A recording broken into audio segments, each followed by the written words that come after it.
Buenos días, mi nombre es Josué Manuel Ríos Solís, soy médico pediatra y hematólogo pediatra del Hospital del Niño de Saltillo y hoy vamos a hablar acerca de la biometría hemática, no tanto de las generalidades de la biometría, sino más enfocado a la detección de cáncer en la infancia. Entonces es un poco más variada la cuestión de lo que vamos a revisar. Lo manejamos más como un estudio de rutina, pero la gran pregunta que nos podemos hacer ¿es útil hoy en día realizar una biometría hemática? Yo creo que la respuesta a esta pregunta siempre va a ser que sí.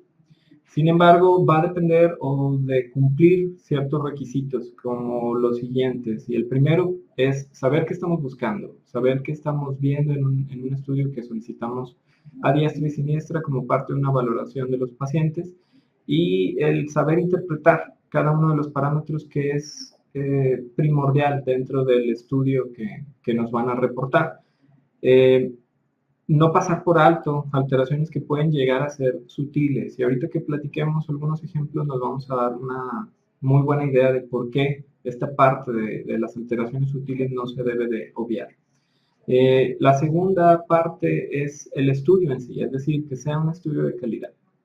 Calidad definida como un estudio que si lo repitiéramos en el mismo paciente 10 veces el mismo día, obtuviéramos el resultado con una variación mínima. Entonces, eso es un problema en nuestras unidades de salud. Los equipos generalmente no tienen una buena calibración. Entonces, vamos a ver qué tanto afecta o cómo interpretar incluso esos errores que les llamamos errores clericales del estudio. ¿Sí? Como frase general, siempre nos inculcan desde la Facultad de Medicina que los ojos no ven lo que el cerebro no conoce. Entonces, vamos a enfocarnos mucho a entrenar al cerebro a ver para empezar a diagnosticar cosas con un estudio tan simple, pero tan bien equipado como es la biometría hemática.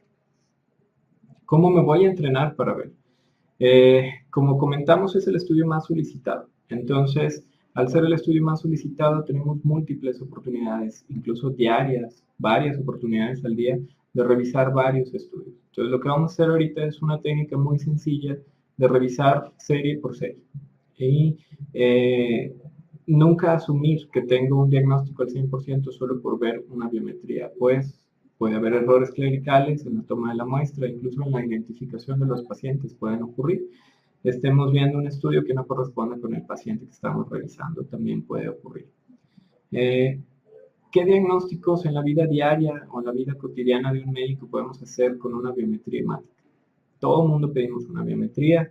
A veces se llegó a decir en broma que es el estudio de cajón. Es decir, no sabemos cómo digerir un poquito al paciente para que espere un poco más. Pídele una BH, en lo que se la hace, vemos qué tiene. Entonces aquí es muy importante que tengamos en cuenta las categorías. Lo que estamos revisando en un estudio de sangre es la sangre.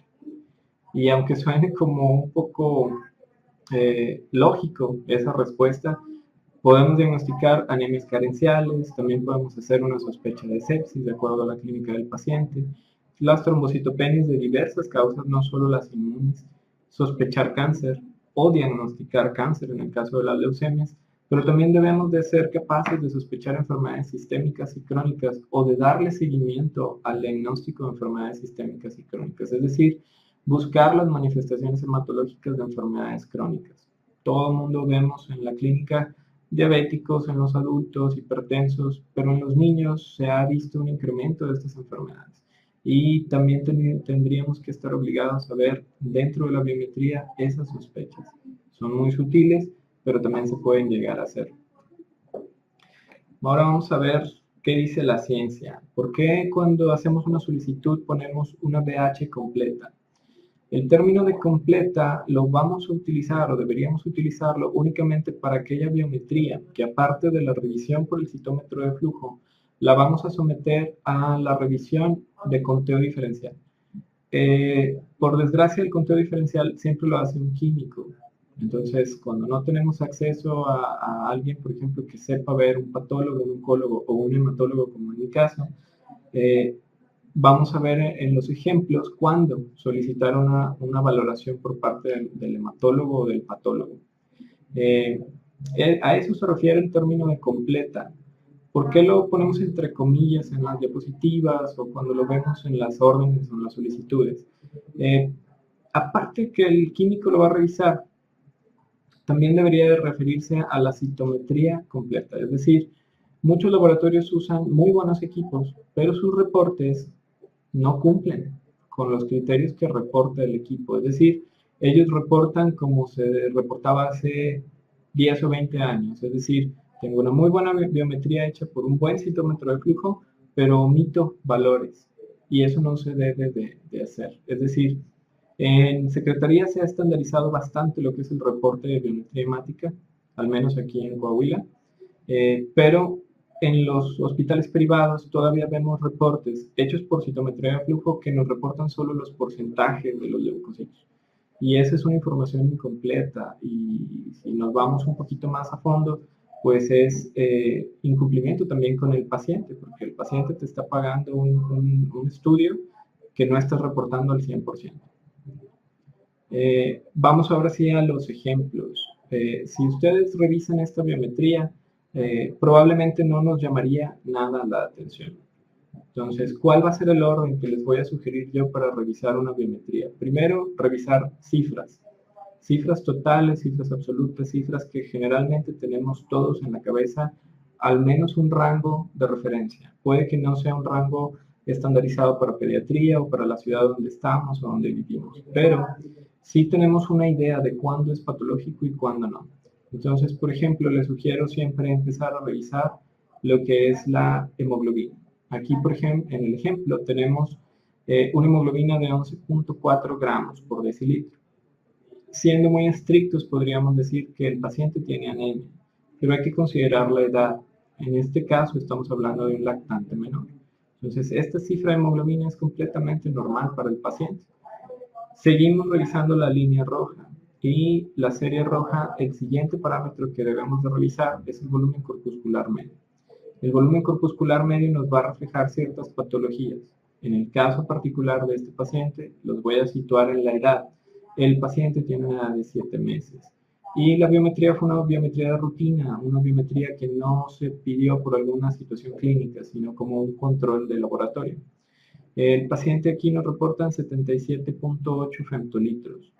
Siendo estrictos, este paciente tiene microcitosis. Debido a que la edad, él debería de tener un volumen corpuscular mayor. Esos son los datos útiles que a veces una biometría bien realizada nos puede arrojar. ¿Qué otra línea nos vamos a enfocar? La línea blanca. La línea blanca es el reporte total de leucocitos. Aquí vamos a ir viendo varias cuestiones en relación al propio equipo donde nos procesan nuestras muestras. Por ejemplo, aquí tenemos un reporte de leucocitos completo. Viene el reporte en porcentajes y viene la cuenta absoluta que hizo el citómetro de flujo.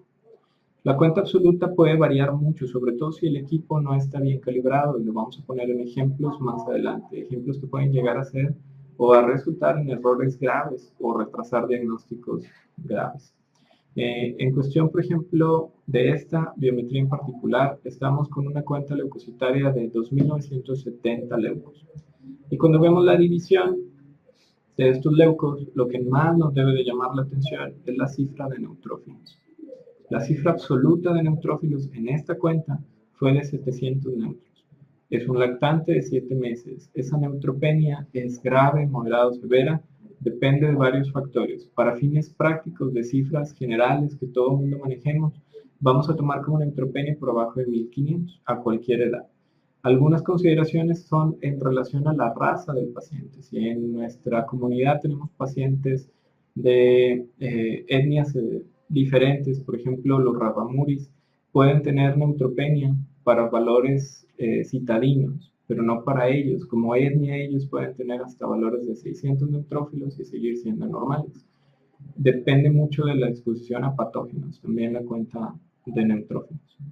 Entonces, ¿qué es lo que nos llama la atención o cuál sería el diagnóstico hecho por esta biometría? Recuerden que es un diagnóstico, así como hacemos diagnósticos sindromáticos, aquí es un diagnóstico paraclínico. Lo que podemos decir de este paciente es que tiene leucopenia y que esa leucopenia es expensas de neutropenia, sin comprometernos más a hacer algún otro diagnóstico a fondo porque desconocemos la clínica del paciente. Solo revisamos la pura biometría. En cuestión del siguiente ejemplo, lo que vamos a ver, igual, vamos a empezar. Aquí, con toda intención, revisamos primero la cifra de leucos. ¿Por qué cambió el formato? Si se fijaron, el primer y el segundo formato se ven distintos.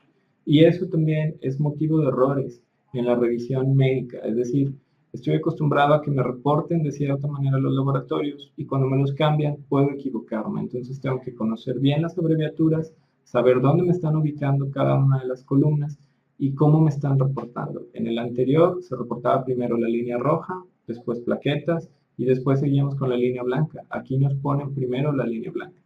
Entonces, revisando línea blanca tenemos 1520 leucocitos totales y 300 neutrófilos. De hemoglobina tenemos un 9 gramos por decilitro y de plaquetas tenemos 29.000 plaquetas. Esa pausa que hice ahí también es intencional. Muchas veces interpretamos mal las unidades. Me han referido pacientes de unidades lejanas donde la cuenta es normal, pero la interpretación del médico fue errónea, es decir, leyó mal el número. Y esas son situaciones que se prestan a interpretación clínica directa con el paciente y incluso al paciente se le pueden llegar a hacer comentarios que cuando llega a la unidad de referencia pues no coincide. Y es a veces un poco penoso decirle, no, es que el doctor omitió el punto o no leyó bien la cifra. Entonces tengan cuidado en cómo se reporta. Esto va en relación a la calidad del estudio, la calidad del laboratorio y la técnica de reporte del laboratorio. Este tipo de reportes que vieron en la primera y segunda diapositiva, en los dos ejemplos, los estandarizó Secretaría de Salud. Estos son los valores, los límites de referencia y es la generalidad de los hospitales que tenemos en la red de Coahuila. La mayoría se van a reportar en una de esas dos maneras. ¿Qué es lo preocupante con este paciente? Definitivamente la cifra de neutros, 300 neutros, en el caso de este paciente, una edad de 2 años y medio, 300 neutros, infecciones recurrentes, era algo ya de llamar la atención y que requería un diagnóstico un poco más allá. Entonces, ¿qué podemos concluir con este paciente? Podemos concluir que tiene pancitopenia. Son términos que tenemos que empezar a manejar para poder hacer correctamente las referencias. Es por cuestiones administrativas también que es imperativo poner un diagnóstico y a veces los manejamos mal. Siempre caemos en síndrome mieloproliferativo o linfoproliferativo. Para fines prácticos, cuando ustedes me envían el paciente, no debería de ser ninguno de esos dos. Deberían de mandármelos como pancitopenia, bicitopenia en estudio o leucocitosis en estudio. ¿Por qué? Porque a la hora que nosotros ya terminamos un diagnóstico, el Seguro Popular revisa esa papelería y cuando dice síndrome mieloproliferativo, pero era una linfoblástica, yo tengo un conflicto donde el diagnóstico no coincide. Eso es algo muy cuadrado, pero así es. Y como involucra dinero, es peor. Entonces, biometría, cuando nosotros vemos a un paciente con pancitopenia, necesitamos una revisión obligatoria de un frotis al microscopio. ¿Con quién? Puede ser el patólogo, puede ser un oncólogo o un hematólogo si lo tienen a mano. En el caso de aquí de Coahuila, pues estoy yo en Saltillo y en Torreón. El detalle aquí es que no debemos omitir la revisión microscópica del paciente. Esta biometría, ahí hay varios datos ya subrayados con pluma, pero vamos a destacar los más importantes. El más importante probablemente fueron las plaquetas. Nos llaman la atención las plaquetas, nos llama la atención la cifra de leucos y nos llama la atención la cuenta total de neutrófilos. Estamos con un paciente que tiene 37.000 plaquetas, que trae 1920 leucos y solamente trae 100 neutros. Volvemos al diagnóstico. La serie roja prácticamente normal, 11.1 gramos de hemoglobina, el resto de los valores eritrocitarios normales. ¿En qué nos vamos a enfocar? En que el paciente tiene una bicitopenia. Las bicitopenias se abordan de manera igual. Es decir, no hay una gran diferencia en que me digan ustedes, ¿tiene bicitopenia o tiene pancitopenia? para lo que yo voy a hacer de diagnósticos. Lo único que invierte es el orden de los diagnósticos. Cuando yo veo a un paciente con pancitopenia en las 3 líneas afectadas, sospecho más en procesos infiltrativos o linfo o mieloproliferativos. Cuando veo a un paciente con bicitopenia, sospecho más en enfermedades autoinmunes o en afecciones que puedan bajar solo una de esas líneas celulares y las otras son en respuesta inflamatoria o en respuesta al periodo inicial de la enfermedad. Entonces, una serie roja normal. El siguiente ejemplo nos llama la atención la cifra de leucos. La cifra de leucos tenemos 18.700 leucocitos. Nos llama la cifra de hemoglobina, tenemos 8.500 y tenemos 29.000 plaquetas. Ahora sí, ¿cómo clasificamos esto? Es una pancitopenia, una bicitopenia. Por números, tenemos que decir que es una bicitopenia. Si ustedes se fijan en la cifra de leucos, aquí vamos a notar algo que nos va a resultar extraño. Y para eso deberíamos de tener a la mano los valores de referencia. Ya sé que tiene una leucocitosis, pero debe de llamarnos la atención la distribución de las células. Aquí el equipo que hizo el conteo nos muestra una cuenta de monocitos de 8.200 prácticamente. Y en un adulto sano, la cifra máxima de monocitos es de 500. Arriba de 500 ya tengo que empezar a investigar por qué esos monocitos están incrementando. Pues en el caso de este paciente, esos monocitos, ¿qué son? Lo más probable es que si los revisáramos en microscopio, esos monocitos serían blastos, es decir, no entran dentro de la categoría y el equipo de citometría hace una interpretación dicotómica, es decir, es o no es. Y en esa dicotomía, cuando no es, lo clasifica como otra cosa más parecida, es decir, por tamaño, los blastos y los monocitos son más parecidos.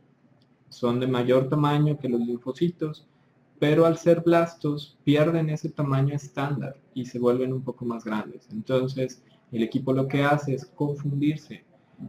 ¿Cuál es la desventaja de que a nosotros nos den un reporte y no tengamos acceso al equipo directamente? La desventaja es esta, que cuando yo puedo ir al equipo, puedo ver las denominadas flags, las banderas, las alertas que nos dio el equipo.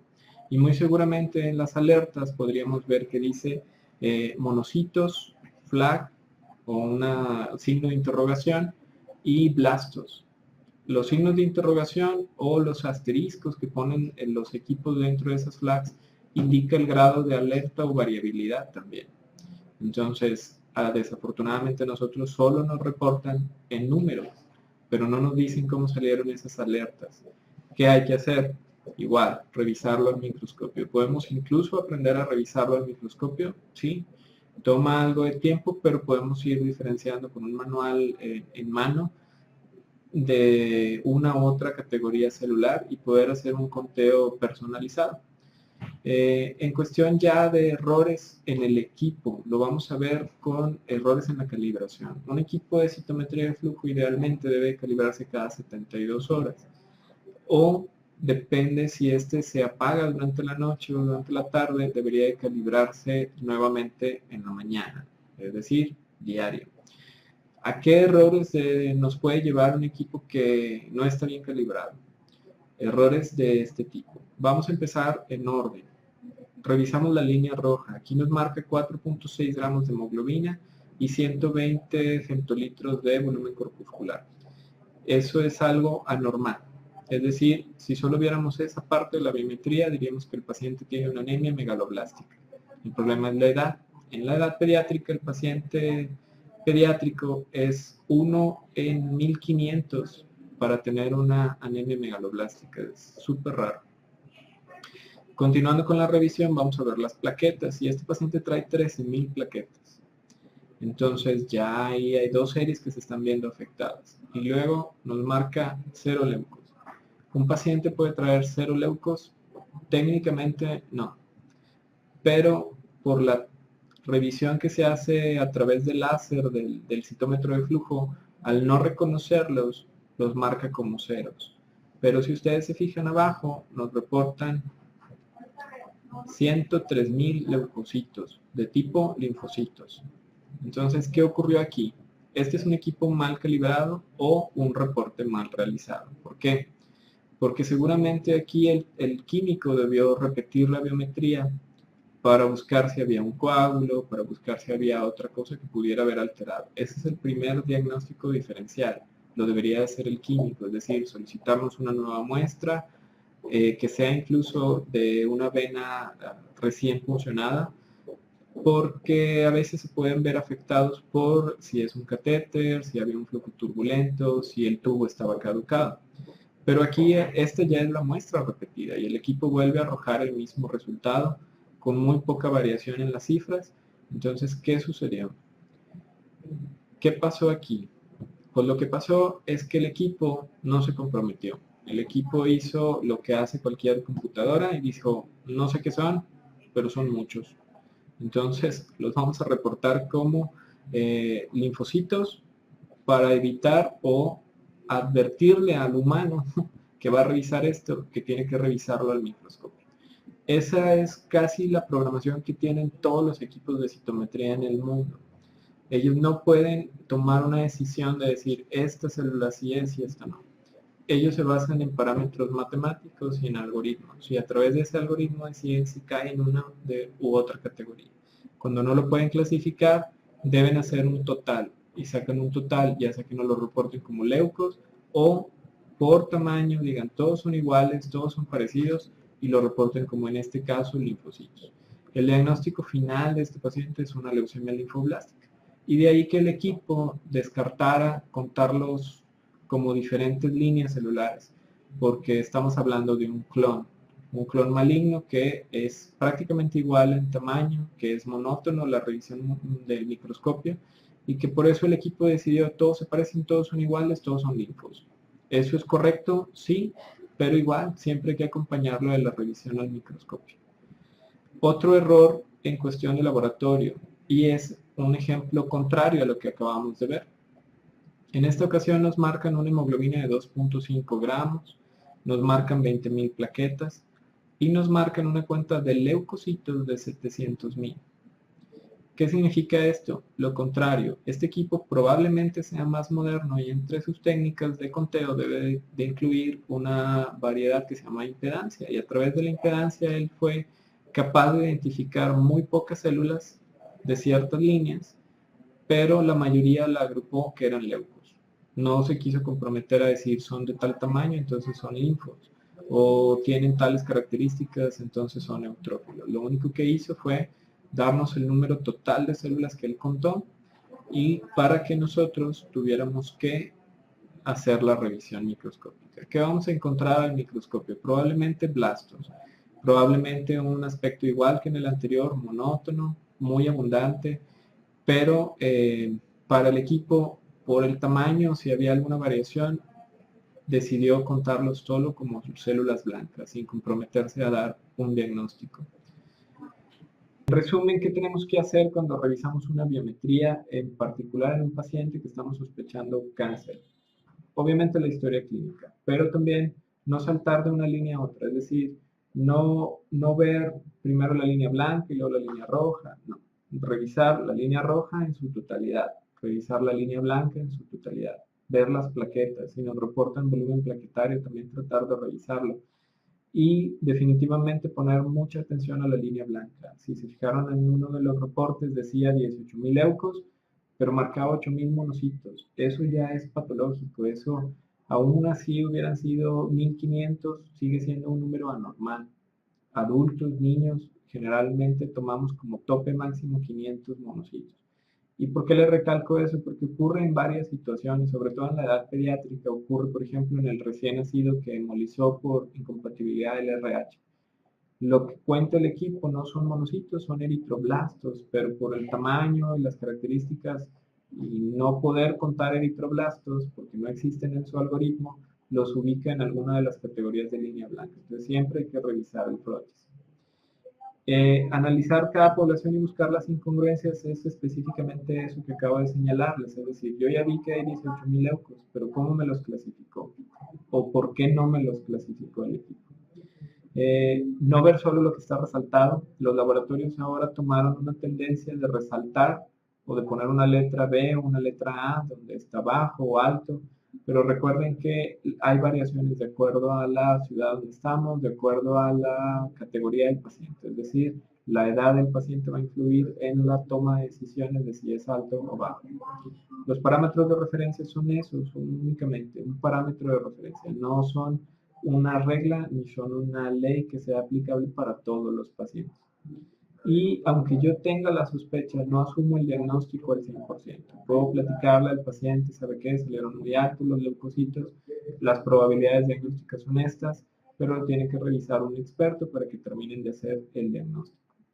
Y la otra consideración es que no está mal repetir el estudio, es decir, si yo he tenido dudas con otros pacientes por laboratorios tomados exclusivamente en un lugar, puedo permitirme repetir el laboratorio en las mismas condiciones del paciente en otro lugar. ¿Qué es lo que tengo que revisar? La técnica en la que lo están realizando. A veces es imposible, pero en los hospitales públicos es más sencillo acercarte al personal del laboratorio y decirle, ¿qué pasó aquí? A ver, explícame este reporte, ¿por qué me pone que hay 0 leucos o por qué me pone que hay tantos y qué son? Ya ellos tratarán de ubicar. El químico debe estar capacitado para revisar un frotis de sangre periférica y sospechar blastos, pero no puede hacer el diagnóstico definitivo. ¿Por qué? Porque requiere de varios años de experiencia de estar viendo exclusivamente pacientes con cáncer, en el caso de las leucemias, para poder, por un solo frotis de sangre periférica, llegar al diagnóstico. Entonces, tomar en cuenta estas consideraciones y sobre todo tener una actitud de querer aprender un poquito, aunque ya tengamos 10, 15 años viendo pacientes, siempre se puede aprender algo porque los laboratorios han ido evolucionando y los equipos también. Ahora nos dan información que hace 10 o 15 años no nos daban. Y en cuestión de esta plática, aquí terminaríamos. Espero que les sea de utilidad para un futuro.